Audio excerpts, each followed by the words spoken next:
स्वदेशी लाओ टैरिफ हटाओ के इसी विषय पर हमने सर्वे भी किया। इस सर्वे के आंकड़े किस तरीके से निकलकर सामने आए हैं वो आपको बताते हैं। सर्वे में हमने पहला सवाल पूछा कि भारत पर लगाए जाने वाले अमेरिकी टैरिफ के प्रभाव पर आपकी राय क्या है।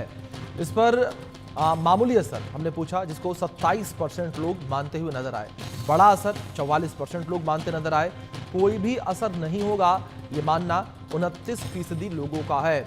यानी कि जिस तरीके से आंकड़े निकलकर सामने आए हैं, इससे ये जाहिर होता है कि लोगों का ये मानना कि कुछ खास प्रभाव नहीं पड़ेगा।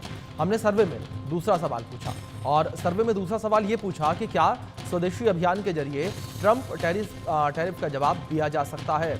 इसके आंकड़े बड़े हैरान करने वाले सामने आए। 93% लोगों ने हाँ कहा है और 6% लोगों ने नहीं कहा है। 1% लोग कंफ्यूज नजर आए, उन्होंने कहा कह नहीं सकते, यानी कि इस विषय पर वो कुछ कहते नजर नहीं आए।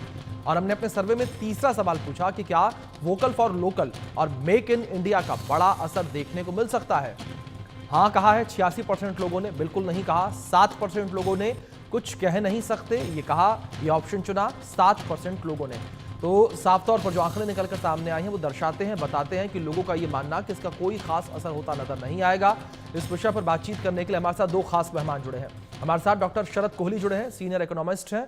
हमारे साथ डॉक्टर मोनिका वर्मा जुड़ी हैं, विदेश मामलों की जानकार हैं। आप दोनों मेहमानों का बहुत स्वागत है। और इस चर्चा की शुरुआत सबसे पहले मैं डॉक्टर शरद जी से ही करना चाहूंगा। डॉक्टर शरद, जिस तरीके से लगातार भारतीय शेयर बाजार को लेकर बात करें तो आज काफी ज्यादा उतार चढ़ाव देखने को मिला, क्योंकि जो टैरिफ कल से लगना था वो आज से ही चालू हो गया लगना, अब तो उसका असर देखने को मिला। लेकिन दूसरी ओर लगातार ये भी कहा जा रहा है कि कोई खास असर और लंबा असर इस टैरिफ वॉर का नजर नहीं आएगा भारतीय बाजार पर। नमस्कार अभिषेक और इंडिया न्यूज के सभी दर्शकों को मेरा अभिनंदन। पहली बात तो आज से नहीं लगना शुरू हुआ है, ये कल से ही होगा। आज सिर्फ नोटिफिकेशन आया है जी। नोटिफिकेशन के मद्देनजर आपको बाजार रिएक्ट करता हुआ दिखा, काफी बाजारों ने आज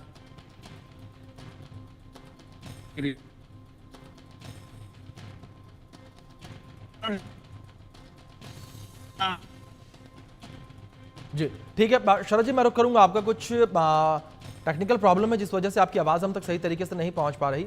इस बीच डॉक्टर मोनिका जी, मैं आपका रुख करूंगा। डॉक्टर मोनिका जी, जिस तरीके से अमेरिका को लेकर बात करें, अमेरिका ये साफ तौर पर मानता है कि भारत उसका सबसे पुराना मित्र है। और अमेरिका में निकी हेली को लेकर बात करें, उनका भी बयान सामने आया था। उन्होंने साफ तौर पर कहा कि ट्रंप ये गलत कर रहे हैं, अपने पुराने दोस्त के साथ ऐसा नहीं करना चाहिए, रिश्ते खराब नहीं करने चाहिए। आप किस तरीके से देख रही हैं कि इस टैरिफ वॉर की वजह से भारत और अमेरिका का जो एक पुराना 25 सालों से पुराना एक मजबूत संबंध है वो खराब होता नजर आ रहा है। जी देखिए, मुझे तो जो आजकल चल रहा है वो बिल्कुल याद दिला रहा है कोल्ड वॉर के टाइम की, जिस तरह का तनाव भारत और अमेरिका के रिश्तों में उस समय नजर आता था। मतलब कई लोग, केवल मैं ही नहीं, कई लोग कह रहे हैं कि 1998 में जो एक सिचुएशन थी इंडिया के ऊपर जब सैंक्शंस लगे थे न्यूक्लियर टेस्ट की वजह से, कुछ इसी तरह से अब इंडिया को जो है प्रताड़ित करा जा रहा है। प्रताड़ित करने की कोशिश की जा रही है, वो बात अलग है कि हम प्रताड़ित नहीं हो पा रहे हैं।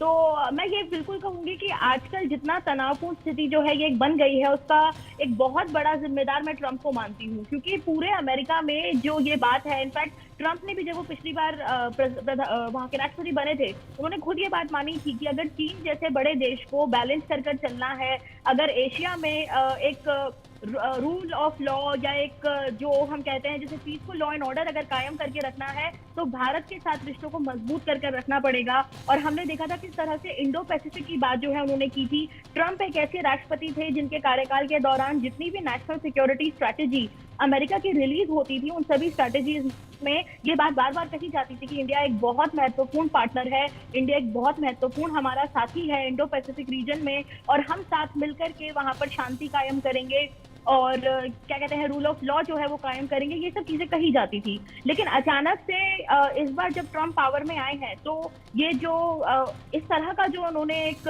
रवैया जो अपनाया है कि रूस के साथ तेल, मुझे नहीं लगता, पहली बात तो ये रूस के साथ तेल खरीदने की वजह से वो ये सब हो रहा है।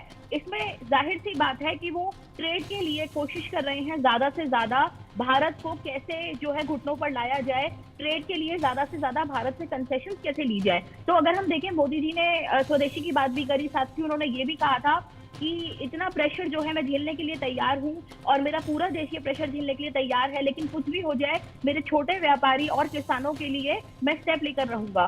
तो ये बात उन्होंने बिल्कुल साफ कर दी है कि चाहे अमेरिका कितनी भी कोशिश क्यों ना कर ले, हम अपना डेयरी सेक्टर, कई ऐसे इरिटेंट्स हैं ट्रेड डील में, जैसे कि डेयरी सेक्टर हो गया और भी बहुत सारी चीजें हैं, उन पर इंडिया कभी भी जो है हार नहीं मानेगी। उनका नेगोशिएशन, जो इंडिया का जो नेगोशिएशन में जो एटीट्यूड है वो बिल्कुल फॉर्म रहेगा, एसर्टिव रहेगा, प्रो इंडिया रहेगा। अगर वो बिलीव करते हैं कि make in America great again, अगर वो बिलीव करते हैं अमेरिका फर्स्ट, तो हमारे प्रधानमंत्री जी भी इसी बात में विश्वास रखते हैं कि इंडिया फर्स्ट। तो मुझे लगता है कि ये चीज बिल्कुल नहीं बदलने वाली। इंडिया जिस तरह से नेगोशिएट करता आ रहा है आगे वैसे ही करेगा। लेकिन टैरिफ के चक्कर में आप समझिए एक ट्रेड जो है, अगर हम देखें भारतीय और अमेरिका रिलेशनशिप को अगर हम एक बड़े पर्सपेक्टिव पे देखें, एक बड़े लेवल पे देखें, तो देखिए जाहिर सी बात है, आपने खुद अपने प्रोग्राम में ये चीज कही कि 2.5% जो इंडिया की जीडीपी है, केवल 2.5% उसका अमेरिका को जो है एक्सपोर्ट, अमेरिका के जो एक्सपोर्ट्स हैं वो उसके एक पार्ट है। केवल 2.5% जो है इंडिया का जीडीपी को वो कंट्रीब्यूट करते हैं। लेकिन उसके बावजूद भी इतनी छोटी चीज को इतना बड़ा एक इशू बनाना, ये बात मैं मानूंगी। देखिए आपने अपने प्रोग्राम में ये चीज शायद दिखाई भी कि ट्रेड डेफिसिट जो है अमेरिका का हमसे है, मतलब हम उनसे कम खरीदते हैं, वो हमसे ज्यादा खरीदते हैं। और 45 बिलियन का ट्रेड डेफिसिट हर साल जो है यूनाइटेड स्टेट्स वो इंडिया के साथ उनको सफर करना पड़ता है 45 बिलियन के ट्रेड डेफिसिट से। बट इस तरह से रिश्तों को नहीं देखा जाता। देखिए ट्रेड डेफिसिट तो है, लेकिन साथ में हम फिर ये क्यों भूल जाते हैं कि हम आर्म्स का इम्पोर्ट वहां से कितना कर रहे हैं। इंडिया यूएस रिलेशनशिप का एक बहुत बड़ा जो पिलर जिसे हम कह सकते हैं, एक बहुत मजबूत स्तंभ जो है वो डिफेंस पार्टनरशिप थी, वो डिफेंस कोऑपरेशन था। उन्होंने इतने सारे हमारे साथ लॉजिस्टिक्स एग्रीमेंट फॉर्म का। डॉक्टर मोनिका, जिस तरीके से आपने जिक्र किया कि भारत जो है अपनी शर्तों के साथ चलने वाला है, अब ये जाहिर तौर पर एक महत्वपूर्ण बात है। डॉक्टर शरद जी हमारे साथ एक बार फिर से जुड़े हैं।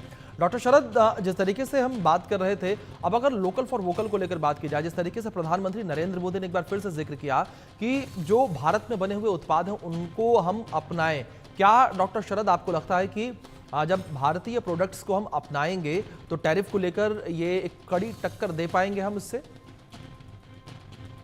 देखिए वो एक भविष्य की बात है, वो थोड़ी लंबी सड़क है। पहले तो मैं यहाँ आपको थोड़ा सा संशोधन करना पाऊंगा। आपका जो ओपनिंग पैकेज चल रहा था उसमें मैं थोड़ा सा, भारत ने अभी पलटवार नहीं किया है जी।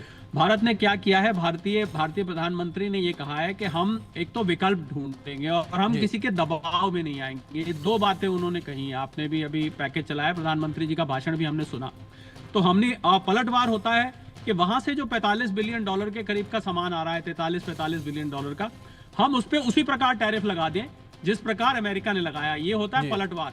और कोई बड़ी बात नहीं अभिषेक, कि अभी कल से ये इफेक्टिव होगा 27 तारीख से। कोई बड़ी बात नहीं अगर भारत सरकार ये भी फैसला करे कि हम अमेरिका से आने वाले सामान पर टैरिफ लगाएंगे। अमेरिका को ये लगने लगा है अभिषेक कि वो दुनिया की शुरुआत है और दुनिया खत्म भी उन्हीं से होती है। मुझे लगता है ट्रंप साहब इस गलतफहमी में जी रहे हैं, क्योंकि भारतीय अर्थव्यवस्था बहुत मजबूत है और 50 बिलियन डॉलर अगर हमारा जो सामान है अमेरिका में अनकॉम्पिटिटिव हो जाएगा। यही होगा ना इसका, क्योंकि वहां पर टैरिफ लग जाएगा तो हमारा सामान अमेरिका में महंगा मिलने लगेगा। तो अगर 50 बिलियन डॉलर का सामान महंगा मिलने लगता है तो उसकी भारत सरकार, और सबसे बड़ी बात हमारे जो एक्सपोर्टर्स हैं, जो एमएसएमईज हैं, छोटे छोटे व्यापारी हैं जिनका भी प्रधानमंत्री जी ने जिक्र किया, उन्होंने ऑलरेडी विकल्प ढूंढना शुरू कर दिया है। जब ये 2 अप्रैल से ट्रंप साहब ने ड्रामा शुरू किया था, उसी दिन से उन्होंने विकल्प ढूंढना शुरू कर दिया था। उसका विकल्प मैं आपको बताता हूँ। यूरोप के साथ बायलैटरल ट्रेड एग्रीमेंट होने को है, फ्री ट्रेड एग्रीमेंट को है। ऑस्ट्रेलिया के साथ हम कर चुके हैं, यूएई के साथ हम कर चुके हैं, और फार ईस्ट है, साउथ ईस्ट एशिया, पूरी दुनिया बाकी है। हमारा टोटल एक्सपोर्ट, अभिषेक शायद इंडिया न्यूज के दर्शक जानने में इंटरेस्टेड होंगे, 825 बिलियन डॉलर का है। ये ठीक है कि अमेरिका को जो हमारा जाता है, और सबसे बड़ी बात, अमेरिका ने पूरा का पूरा टैरिफ नहीं लगाया है। वो बहुत होशियार है। जहां उनकी अपनी अर्थव्यवस्था को नुकसान होता है, उदाहरण मैं देता हूं, फार्मास्यूटिकल जेनरिक ड्रग्स भारत में जाते हैं। 40 से 50% अमेरिका की दवाइयों की जरूरत जेनरिक ड्रग्स की भारत पूरी करता है, और वो उनके अमेरिका के सारे फ्री मेडिकल एड के प्रोग्राम चलते हैं। उन्होंने उस पर नहीं लगाया। यहां से बनने वाले इलेक्ट्रॉनिक सामान पे नहीं लगाया, कुछ ऑटोमोबाइल पार्ट्स पे नहीं लगाया। जो चीज उनके यहाँ ऐसी है जिसके बिना उनका गुजारा नहीं है, उस पे उन्होंने टैरिफ नहीं लगाया है। तो पूरे के पूरे पर टैरिफ पहली बात तो नहीं लगा है। दूसरी बात, भारत को जो मुझे जो सबसे ज्यादा ऑब्जेक्शनेबल बात लगी कि आज सुबह डोनाल्ड ट्रंप साहब ने एक स्टेटमेंट दी। उस स्टेटमेंट में उन्होंने बोला कि हमें क्योंकि रशिया से खतरा है, और भारत जब तेल खरीदता है रशिया से तो वो रशिया की फंडिंग कर रहा है। मुझे इस बात से सख्त एतराज है। पहले उन्होंने ये कहा कि भारत यूक्रेन में हो रही मौतों का जिम्मेवार है, आज उन्होंने कह दिया कि अमेरिका को रशिया से खतरा है। अरे भाई, उनकी अपनी रंजिश रशिया से है, तो आप रंजिश रशिया की भारत के ऊपर क्यों निकाल रहे हैं? क्योंकि उनको आसानी से इंडोनेशिया, वियतनाम, बांग्लादेश जैसे देशों ने झुक गए उनके आगे। एक बुली वर्ड होता है अंग्रेजी में, बुली, जहां आप दूसरे के ऊपर दबाव बनाते हैं, दूसरे पे प्रेशर डालते हैं, मानते हो कि नहीं मानते। जब उनकी बात आती है धमकी के तौर पर निकल के आती है। सबसे बड़ा ऑयल का इंपोर्टर रशिया से तो चाइना है, तो चाइना को तो उन्होंने छोड़ दिया। क्यों छोड़ दिया? क्योंकि चाइना दूसरी बड़ी अर्थव्यवस्था है दुनिया की। दूसरा जो रेयर अर्थ मैग्नेट्स हैं, आज उन्होंने चाइना को भी धमकी दी, आपने ध्यान दिया होगा। उन्होंने कहा कि मैं 200% टैरिफ लगा दूंगा अगर आपने मुझे रेयर मैग्नेट्स यहां पर भेजने बंद कर दिए तो मुझे लगता है डिप्लोमेसी और ट्रेड, अभिषेक समझने वाली बात क्या है, मैं अर्थशास्त्र की दुनिया से आता हूं कि दो देशों के बीच में जो ट्रेड है, इसको ध्यान से सभी दर्शक सुने, दो देशों के बीच में ट्रेड एक नेचुरल इवोल्यूशन होता है। आप क्या चीज सस्ती बनाते हैं, मैं क्या चीज सस्ती बनाता हूं, आपके यहाँ मौसम कैसा होता है, मेरे यहाँ मौसम कैसा होता है, आपके यहाँ रॉ मटेरियल मिलता है, मेरे यहाँ नहीं मिलता है। इसके आधार पर ट्रेड धीरे धीरे दशक लग जाते हैं, दशकों लग जाते हैं ट्रेड को इवॉल्व होने में। ये कोई ट्रेड डेफिसिट या ट्रेड सरप्लस जानबूझ के नहीं बनाया जाता है, ये अपने आप परिस्थितियों के अनुसार बन जाता है। ट्रंप साहब को लगता है कि जानबूझ के अमेरिका ने डेफिसिट बना लिया या भारत ने सरप्लस बना लिया, ऐसा नहीं होता है। डिप्लोमेसी इस तरीके से नहीं चलती है। और सबसे बड़ी बात अभिषेक, जो मेन बात मैं आपको बताने जा रहा था, भारत का तो नुकसान नहीं होगा। भारत को तो फिच की कल रेटिंग आई, उन्होंने BBB- रेटिंग दी, जो स्टेबल भारत अर्थव्यवस्था बताती है। उससे पहले S&P ग्लोबल की रेटिंग आई, जिन्होंने BBB दी। BBB का मतलब होता है आपकी बिल्कुल स्टेबल अर्थव्यवस्था है। पर सबसे बड़ा नुकसान अमेरिका को होने वाला है। आप बस 1 सितंबर तक का इंतजार कर लीजिए, आप देखिएगा क्या होगा। जैसे ही ये महंगा सामान अमेरिका में लैंड करेगा, भारत पे तो नहीं लगाया ना, पूरी दुनिया पे लगा दिया उन्होंने। जैसे ही महंगा सामान पहुंचेगा, अमेरिकी जनता में हाहाकार मचने वाला है। अभिषेक, आप मेरी बात लिख के रख लीजिए। मैं इंडिया न्यूज पे दोबारा आना चाहूंगा जब अमेरिका में आपको इन्फ्लेशन बढ़ती दिखेगी। और अमेरिका के सारे गवर्नर्स ने ये बात बोली है। जैक्सन होल एक वहां पर सिंपोजियम होता है, कॉन्फ्रेंस टाइप होती है, जिसमें सब गवर्नर्स ने, उन्होंने एक गवर्नर को कहा, लीसा कुक नाम की गवर्नर है, जो कि पहली ब्लैक गवर्नर थी वहां पर, जिन्होंने इस बात के अंदेशा जताया कि इन्फ्लेशन बढ़ेगी, उन्होंने उसको निकाल दिया, नौकरी से निकाल दिया। बिल्कुल। और डॉक्टर शरद, जिस तरीके से आप जिक्र कर रहे हैं, अमेरिका में भी इस चीज को लेकर घमासान मचा हुआ है। जिस तरीके से मैंने भी शुरुआत में कहा था कि अमेरिका के अंदर ही अमेरिका के जो नेता हैं वो ट्रंप की इस नीति का विरोध कर रहे हैं। इसलिए जो आप दोनों से रिक्वेस्ट करूंगा कि प्लीज आप दोनों मेरे साथ बने रहें। और हमारे सर्वे के कुछ और आंकड़े निकलकर सामने आए हैं। हमने अपने सर्वे में चौथा सवाल पूछा था कि अमेरिका के खिलाफ भारत और यूरोप की रणनीति पर आपकी राय क्या है। तो अमेरिका बैकफुट पर आएगा, 17% लोगों ने कहा। भारत मजबूत होगा, 48% लोगों ने माना। और उपरोक्त दोनों 27% लोगों का यह कहना था। और 8% लोग कंफ्यूज नजर आए। उन्होंने कहा इस विषय पर कुछ कहा नहीं जा सकता है कि स्टैंड किस तरीके से आगे रहना वाला है। और हमने सर्वे में 5वां सवाल पूछा कि क्या भारत अपनी मजबूत रणनीति के जरिए आर्थिक मोर्चे पर विश्व गुरु बन जाएगा। इस पर 81% लोगों ने हाँ कहा है, बिल्कुल नहीं 7% लोगों ने कहा। और 12% लोग कहते नजर आए कि इस विषय पर कुछ कह नहीं सकते हैं। यानी कि 81% लोगों का मेजॉरिटी ये कहती है कि भारत जो है वो अपनी आर्थिक मोर्चे पर विश्व गुरु जो है वो बन जाएगा। बातचीत करने के लिए हमारे साथ दोनों मेहमान बने हुए हैं। डॉक्टर मोनिका का रुख करेंगे। डॉक्टर मोनिका, अगर बात इस पूरे मामले को लेकर की जाए, जो इस वक्त स्थितियां देखने को मिल रही हैं, ज़्यादातर जानकारों का यही कहना है कि लंबे समय तक ये चीज़ चलने वाली नहीं है, अमेरिका को झुकना ही पड़ेगा। लेकिन डॉक्टर मोनिका, मैं आपसे ये समझना चाहूँगा कि क्या जो रिश्ते अमेरिका के साथ भारत के रहे हैं, वैसे रिश्ते अब नहीं रहेंगे आगे?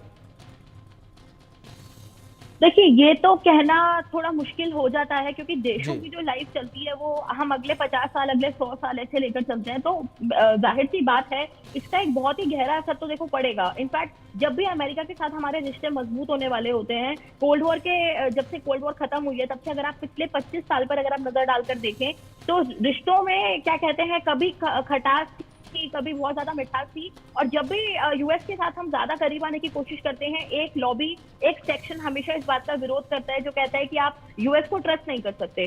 तो ये तो बात बिल्कुल माननी पड़ेगी कि इस तरह की जो लॉबी है वो जरूर मजबूत होगी, वो जरूर इस बात पर। अब कल को देखिए, अगर हम उनके साथ कोई बड़ी डिफेंस डील करने जा रहे हैं, या अगर हम उनके साथ और कोई बहुत बड़ा अलायंस, किसी तरह का सिक्योरिटी कोई पैक्ट हम उनके साथ करते हैं, तो इन दोनों ही चीजों में, इन दोनों ही स्थितियों में जो वो एक लॉबी है जो हमेशा कहती है कि आप अमेरिका को ट्रस्ट नहीं कर सकते।